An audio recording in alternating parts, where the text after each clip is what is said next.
So, and fortunately, there's calculators and programs for that. So, I thought, you know what? I can't figure out how to do this. But a friend of mine who's LDS, who's 1/4 Cherokee, and his patriarchal blessing mentions that he has the spirit of discernment. He comes to me one day and he says, Mike, the spirit of discernment tells me that you're a writer. I said, really? Okay. He says, I want you to write a movie with me. Let's sit down and have a brainstorming session and see what ideas we've come up with to write a movie. And one of the ideas I came up with was called the Tesla conspiracy. And it was about, I figured, well, if I can't figure it out, I could write a story about somebody who can. So I started working with him on this screenplay, which ended up being entirely written by me, but he did talk to me and come up with plot points. And so I wrote this movie about people in modern times, mainly these two young women who are college graduate students, who, and one of them is studying electrical engineering, and she becomes a fan of Nikola Tesla, and she develops some software that helps her to figure out how to make circuits work. And using this software, she figures out how to make the circuit that Tesla plugged into the dash of that car, and she figures out how to get a car running that they can drive on like this. But in the meanwhile, things start happening to her. People are following her. She starts finding electronic bugs in her room. And she starts realizing that there are people that really don't want her to succeed in this. She starts meeting resistance from leaders at school. And eventually, she ends up on the run for her life. And so the movie had kind of two main plot points. One is, can she figure out how to make it work? And two, can she live afterward? And I wrote this script, and I was pretty happy with it, and we started passing it around to famous people. And actually, one of the people that we got to read it was Louis Gossett Jr., who's an Academy Award winner. And his agent told me that that Mr. Gossett felt that this was one of the most important screenplays he'd ever read. And I felt pretty good. I felt great about myself. And we wrote this to also include a very famous radio program. Have any of you ever heard of Coast to Coast AM? Okay. I got to talk to George Noory directly on the phone. I got to talk to Art Bell directly on the phone about my screenplay. I got a written commitment from George Noory to play himself in the movie. And so I thought, oh, we're home free. We have some famous people signed on to play it. Things are looking good.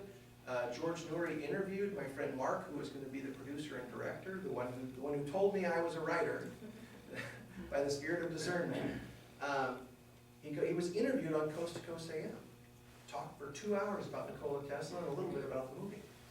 And so things were looking good. We started getting contacted by investors. I was lining everything up. It was looking like this movie was going to be made. I was, seeing dollar signs, and it was really exciting, And then weird things started happening. Our director-producer, Mark, started getting his mail interfered with, and I have proof of that. And I've posted on a website about this story. My mail started getting interfered with. I got a death threat on my answering machine. I got a death threat by email through a Yahoo account that's untraceable, because anybody can open a Yahoo account. They don't require identification, right? Mark started getting followed by people as he was driving around town. Our investors all of a sudden wouldn't talk to us anymore. They were totally on board one day, the next day, won't return a phone call, won't return a letter. Not one of the investors, and we had several lined up, and it was weird. And I started thinking, okay, I had written a fictional story about conspiracies, but now I'm in the middle of a conspiracy. And I started realizing I'm a conspiracy theorist. I'm one of those guys that people say, he's a conspiracy theorist. So it was happening to me. And I got depressed. I spent a few years really afraid to even think about the project anymore because I was so discouraged. I had gotten so close to being able to do something that to me was important. More than making money, and I actually was never that interested in being famous, but more than making money, I wanted people to know about Nikola Tesla. I wanted people to know about that car. I wanted people to know that Tesla had already proven that there is such a thing as free energy. And we just need to figure out how did he do it. Well, after a few years, and reading in the scriptures, and reading inspiring words that when we realize there are secret combinations, we have a responsibility to find them. I felt like I didn't want to let this go. So I thought, I'm going to turn this into a book. And I made a half-hearted attempt to turn it into a book a few years ago. And I didn't like the way the book was turning out. Then I decided to start over, completely start over from scratch. This was early last year. I decided to start over from scratch. So I did. I completely started over, rewrote it without referring to the script at all. Only in a few places. I borrowed maybe 4 paragraphs from the screenplay to put into the script and rewrote it from the ground up. And it still had a lot of the same plot. And as I was working on this, some things occurred to me, and I actually believe that I have now figured out how he made the car work. And I took some time and thought about, do I tell anybody? And I decided I needed to tell some people. And I was going to put it in my book, which I did. And I sat my family down one evening, and I said, I want to tell you guys something. As I've been working on rewriting this story into a book, I think I figured out how Tesla made the car work. And I sat them down and I told them my theory. And right after I told them my theory, my smartphone shut itself off and restarted itself. And about 1 minute later, my wife's smartphone shut itself off and restarted itself. And then the lights in our house dimmed to brown for about a minute, and then came back up full on. And then the next morning, my son says, Dad, can you help me with my watch? I said, well, what's wrong with your watch? He said, well, look at it. I look at his digital watch. It was scrambled. His digital watch was scrambled. I said, when did this happen? He said, last night. I said, you mean after we had our family talk last night, before you went to bed, your watch did that? Yeah. I said, you know, it could just be coincidence, but that's an awful lot of weird electronic things to happen in one evening right after you're talking about Nikola Tesla's inventions. Okay. So then I told some friends of mine, one of them being Mark. I had Mark come to my office. Now I was a little spooked. I'm like, I don't think I want to talk about this over the phone. So I had Mark come to the office. I turned off my phone, told him, turn off your phone. And we sat and we talked in the office, and I told him my theory about how this worked. The lights didn't dim, okay, that's good. Phone was already off, didn't have to worry about that, so okay. I get home that night, my wife stays up late doing genealogy like all the time. She's like the superhero of family history work, I'm telling you. And she comes running into the room, and she says, Mike, there's a guy outside. There was some guy wearing a black hoodie standing outside my house looking in the kitchen window. Like 1 o'clock in the morning. Right after I had spent time talking to Mark about my theory, I'm going, I think it's starting again. So I had other weird things happen. I'd be trying to print rough drafts of the book for my editors to look at, and the printer would stop working. Okay, it's been working all day. I've been printing legal papers all day. Go to print the book, and all of a sudden the printer doesn't want to work. So, okay, it stopped. The network stopped talking to the printer. Bizarre stuff. So I'm like, okay, whatever. I'm going to finish this book. So I kept going. I finished the book. Okay. Now, I decided to self-publish. I decided I wasn't going to wait for for publishers to spend a year or two looking at it and telling me if they want to publish it or not. I wanted to get it out there. So I decided to self-publish. And there's two ways I found to self-publish that I liked. One was, and both of them were through Amazon. Amazon has a program called Kindle, which is available to read as a digital book. And also Amazon has a program called CreateSpace, where you can have a paperback printed. So I worked hard and I put everything together. I did my own art and everything for the cover art and everything. And I got it ready to send to Amazon, okay? I go to upload stuff to Amazon. Now I had already uploaded the cover art. I had already uploaded a description of the book. I had already uploaded information about myself. And now I was down to upload, and those were done on previous days. And now I'm going to upload the content of the middle of the book, okay? And right as I'm uploading that content, all of a sudden my firewall pops up and says, there's a dangerous connection being attempted to your computer. And it gave me the address of the other computer, somewhere in the San Francisco area. So I'm like, and when I say address, I don't mean a street address, it's a URL, okay, Uniform Resource Locator. It's a number that tells you where that computer is. So I'm like, okay, this is weird. So I called my secretary in. She looks at it and she goes, oh, it's happening! So I clicked OK on the warning, and it said it blocked the connection. So I'm like, okay, so I click OK. It pops up again with a different URL. By the time it hit 5 different URLs that it showed were trying to make dangerous connections to my computer while I'm uploading the book file, I said, you know what? As soon as this book file is done uploading, I'm just shutting the computer down. So I did. I got the book uploaded, I shut the computer down. And you know what? My firewall has never said that to me again. Hadn't all year for 5 or 6 years before this, and hasn't since that day in October when I uploaded the ebook. Kind of weird. And I thought, you know, sometimes they're kind of obvious. But nobody killed me. And I was thankful for that. And so I figured, you know what? If anything, they're giving me encouragement that I must be on the right track with my theories.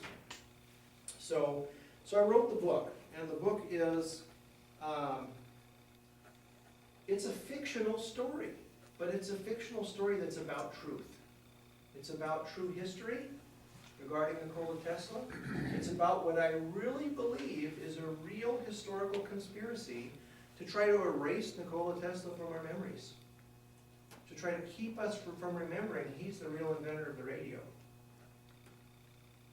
You know, we have a lot of famous inventors in our history books. We have people like Edison in there, who Tesla worked for.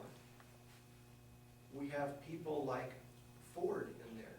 What did Ford do? He didn't invent the automobile. He came up with a better way of doing an assembly line to make automobiles, right? He did mass-produced automobiles. And that made him famous enough to be in there. Nobody, no single inventor in our history books did more for our modern society than Nikola Tesla. And he's not in there, not a single mention. He lit up the World Fair with alternating current electricity in 1893 after Edison told him that it was impossible to create alternating current electricity. He created the first modern hydroelectric dam that generated alternating current electricity at Niagara Falls in 1896.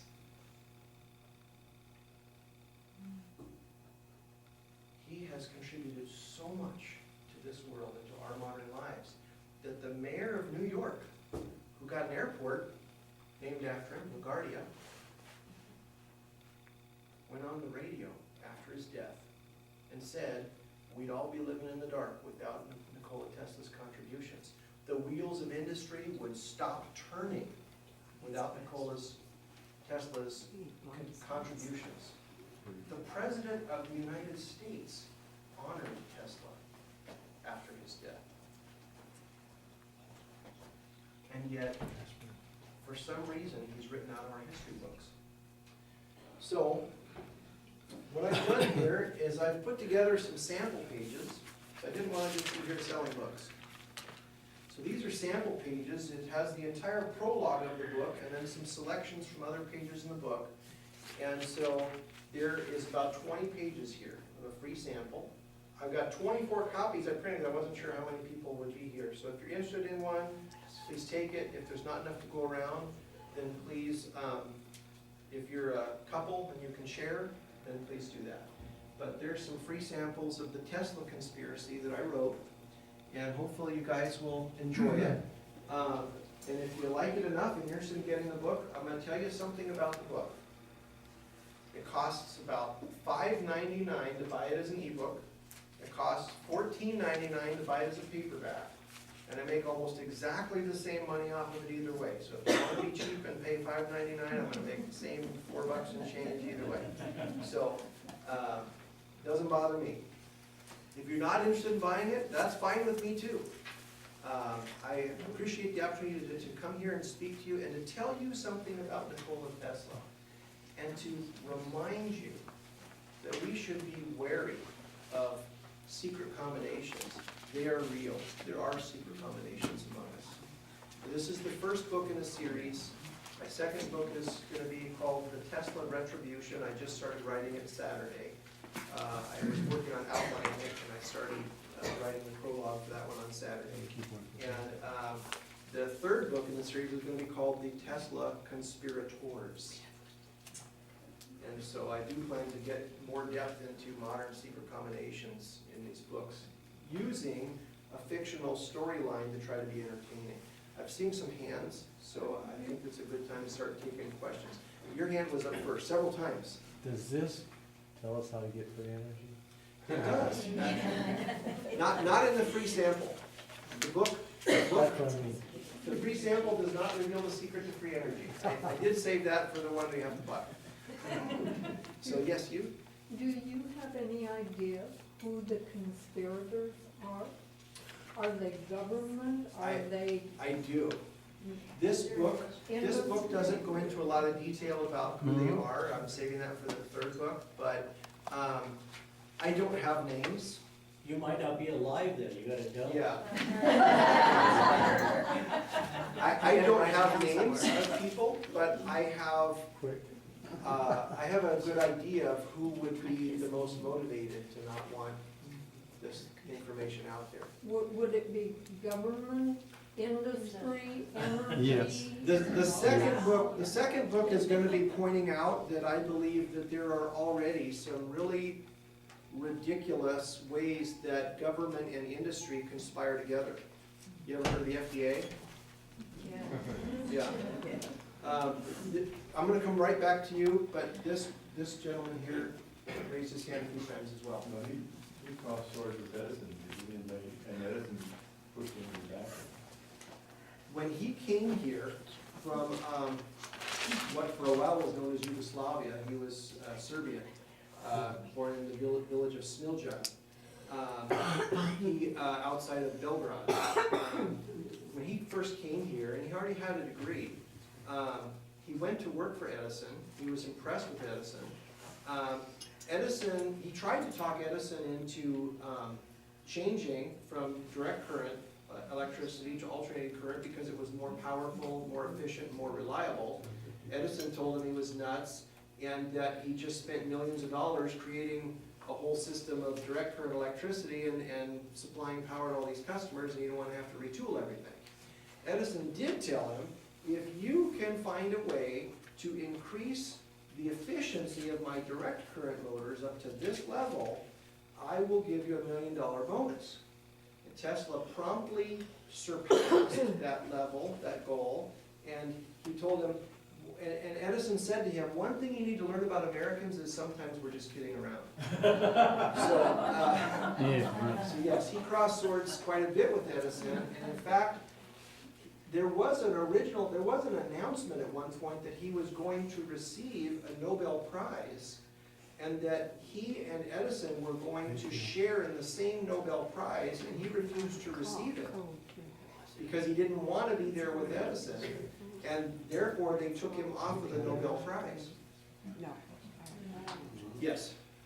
I think it's Nat Geo, they had a special on Or it specifically. was on the History Channel, There's been several different I specials. think. The men who built America. Right. Yeah, and the financier for this, for the Wolfram was Morgan. J.P. Morgan. J.P. Morgan, right? And they were getting the money from him to do those big projects, you know, powering the part of the city and then World's Fair and et cetera. And I was just wondering how accurate that. Westinghouse was the one behind the World Fair. Uh-huh. Westinghouse was the one behind the dam, the hydroelectric dam at Niagara Falls. J.P. Morgan was involved in a project at Wardenclyffe. He built a facility in Wardenclyffe that was going to be a radio broadcast station. And when J.P. Morgan found out that Tesla intended to do more than broadcast radio from that, he also intended to broadcast free electricity wirelessly from that location.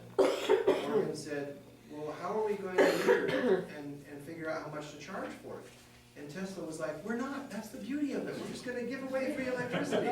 And Morgan said, not with my money or not. And packed up and left. A few years later, the US government accused Tesla of using Wardenclyffe to send signals to German submarines, and therefore they came and tore down the tower at Wardenclyffe. Yes? How's this related to the motor car? It's not related to the motor car at all. The Tesla Motors, which have a beautiful showroom down here on Santa Monica Boulevard, have nothing to do with Nikola Tesla, but they like his name. His name's kind of cool for the few people who know something about it. I suspect, although I don't know for sure, that part of their reasoning is they actually use alternating current motors for their cars, where for some stupid reason, a lot of electric cars that were kind of home built and everything were using DC motors for years. And so this was the first fully factory-built electric car using an alternating current motor, which is Tesla technology, the alternating current motor. It does not run on free energy. In fact, the batteries for the Tesla car are terrible. They will give you a long range for use with the car. You get over 200 miles on a charge.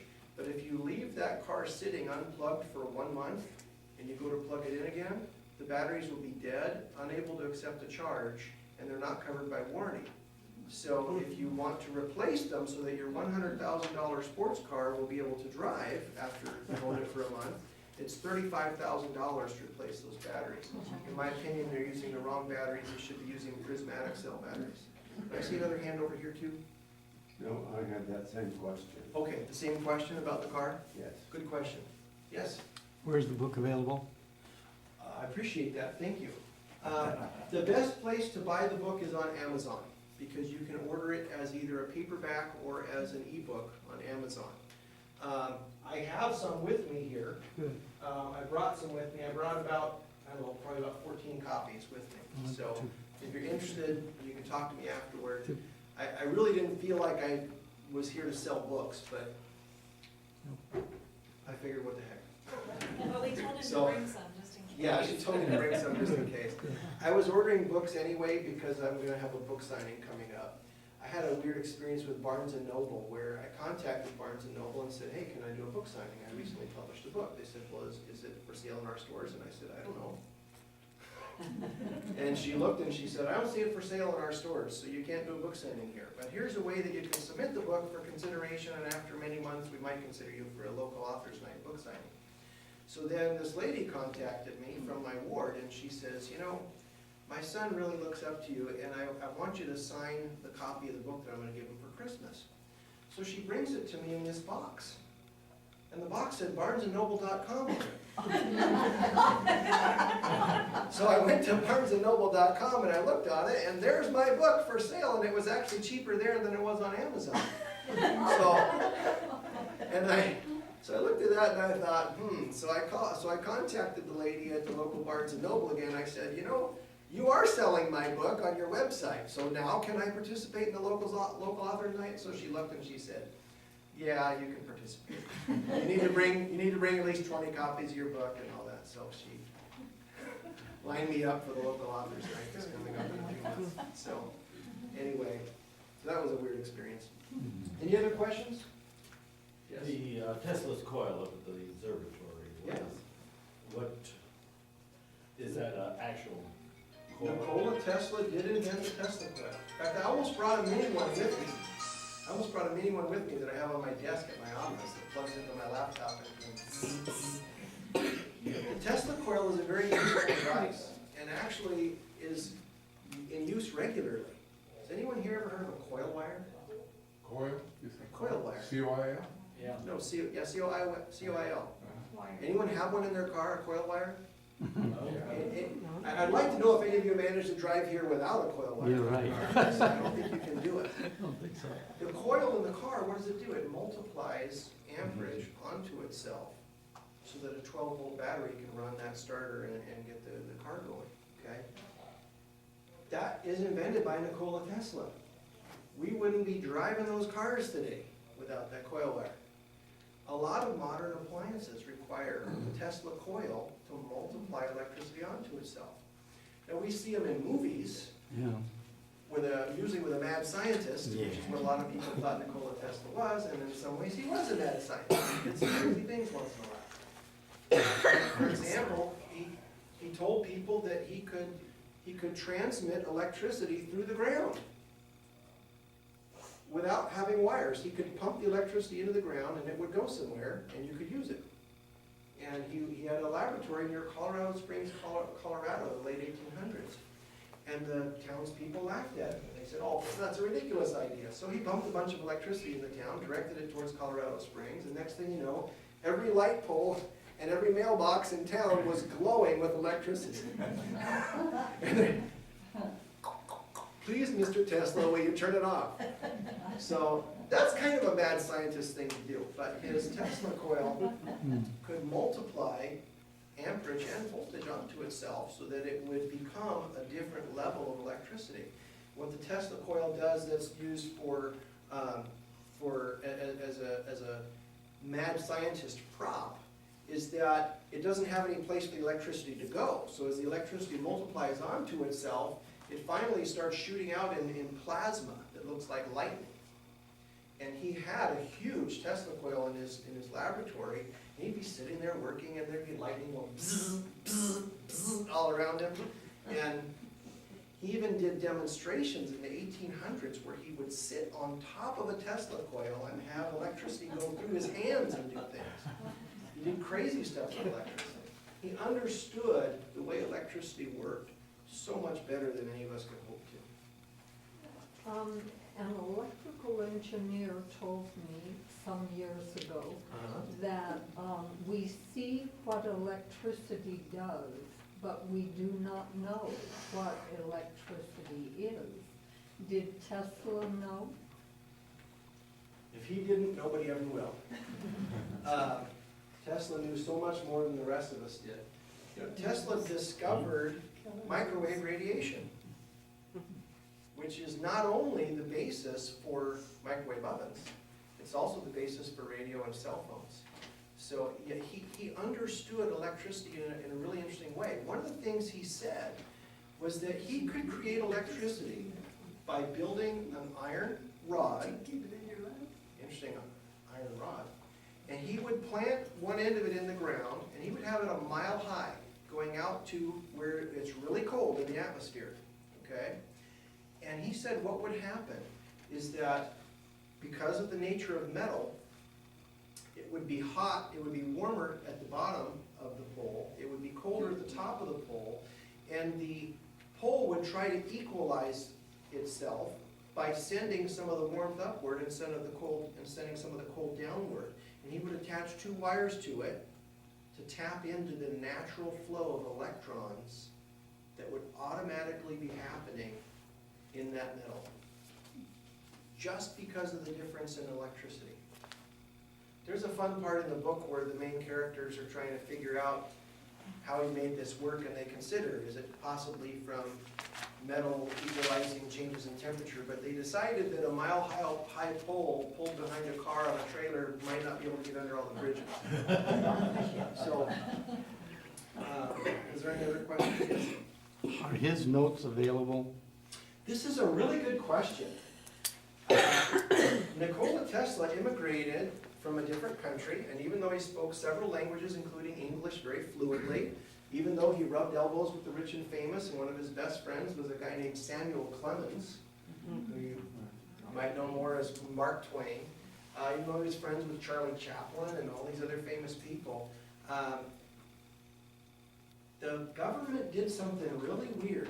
Tesla died, and before his family even knew that his body was cold, federal agents came in